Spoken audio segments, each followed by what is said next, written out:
Claro, um outro ponto que vocês levantam no trabalho de vocês, é que nesse período onde aconteceu esse verdadeira tragédia aí de renda, principalmente do primeiro, os 40% mais baixo, né, que Hum. você me falou, teve,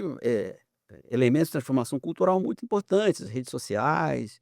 e alguma de uma mudança de aspiração de padrão de consumo, né, e que isso obviamente só piora. Eu acho que esse que eu até falei desse quadro, então, qual é a o que vocês escreveram, o que vocês pensaram em torno dessa questão que vocês mostraram como quarto ponto aí do argumento de vocês? Então, a gente ficou muito tempo debatendo esse assunto, porque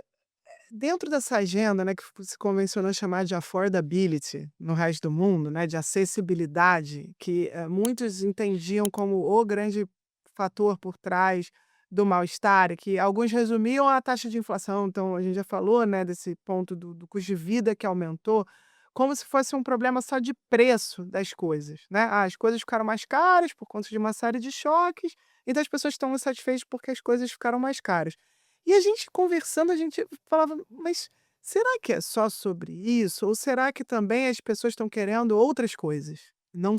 a gente não está falando só de uma comparação do preço de uma mesma cesta de consumo, mas também de um fenômeno, de uma cesta de consumo que é dinâmica, porque aquilo que as pessoas querem também está mudando". E aí, enfim, fomos indo atrás de literatura. Será que tem evidência disso? Não tem evidência disso? A gente encontrou algumas evidências, né, mais recentes sobre o peso das redes sociais para algo que, na verdade, a teoria econômica já entendia como fundamental há muito mais tempo, que é essa ideia de comportamento relativo de consumo, né. Então, já desde, James Dusenberry, Isso que eu ia né, falar, fiquei muito feliz de vocês terem citado esse perguntei. e a hipótese da renda relativa, né, essa ideia de que o consumo, ele não é só baseado na própria renda das pessoas, mas também na tem um fator de imitação em algum lugar em que as pessoas elas consomem também baseado no que os outros estão consumindo e no que se torna um padrão,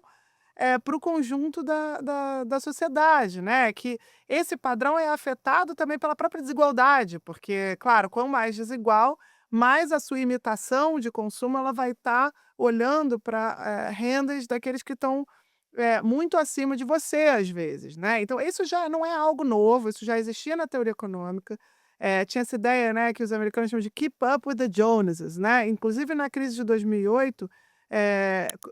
que se deu muito em decorrência de uma fragilização financeira dos consumidores americanos, né,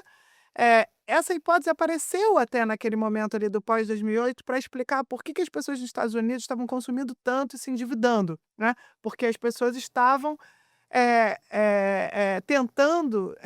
imitar um padrão de consumo e com a De uma renda que desigualdade, não com subia nos uma Estados renda Unidos. que não subia, então uma estagnação da renda, junto com uma desigualdade crescente, que também fazia com que essa imitação, né,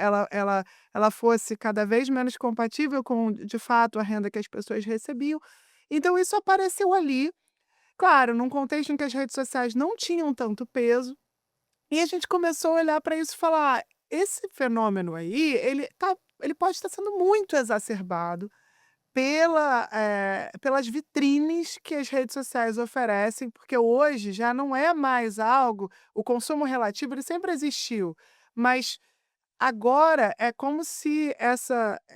esse comportamento ele fosse globalizado. Então você não está vendo só mais o consumo do seu vizinho, o consumo do seu familiar, né, e tendo isso como seu padrão de referência. Você está vendo o consumo de quase todo mundo, você tem influenciadores que estão ali mostrando o seu próprio padrão de consumo o tempo todo. O sucesso deles depende do padrão de consumo, né, o influenciador Uhum. foi Claro. se expert, mas acho E que essas plataformas de vendas, inclusive de compras, né, a Shein, enfim, TikTok Shop, tem uma série dessas plataformas que inclusive elas são plataformas de comércio eletrônico, mas elas também têm um elemento rede social, em que algumas pessoas estão vendendo e exibindo os produtos que estão naquelas plataformas e ganhando comissões em torno disso. Então, assim, tem uma mudança de comportamento vinculada à rede social que pode estar exercendo um efeito não só no Brasil, mas no mundo inteiro, sobre esse padrão que as pessoas tentam aspirar e que não é só de luxo, Porque também acho importante a gente colocar que, assim, não é que, é algo, necessariamente não que não tenha também um influenciador de consumo de luxo, tem, isso faz parte desse ecossistema. Mas eu acho que de maneira mais geral do que isso, as pessoas elas têm hoje muito mais ideia do que é um padrão de consumo de uma vida confortável, né, uma vida os móveis que você tem na sua casa, a viagem que, as pessoas fazem no seu tempo de lazer, e isso vai criando uma aspiração que não é mais só de ter a televisão e de ter, né, o eletrodoméstico, que era um pouco, assim, a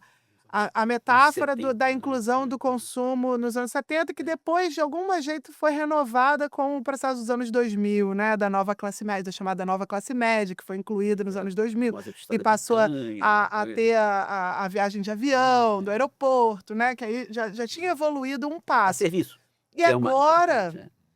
é. para serviços, restaurantes, etcétera. Agora já é uma nova etapa disso, e aí a gente está aqui no podcast do Centro Celso Furtado, né, se a gente pegar o próprio Celso Furtado, né, quando fala do consumo das elites, da imitação em algum lugar que as elites brasileiras tinham em relação às elites europeias, que por sua vez, dependiam dessa desigualdade para se reproduzir, né, enquanto elites,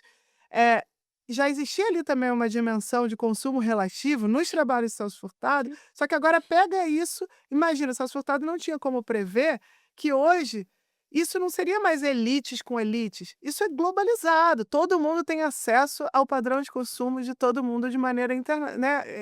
determinada internacionalmente, né. E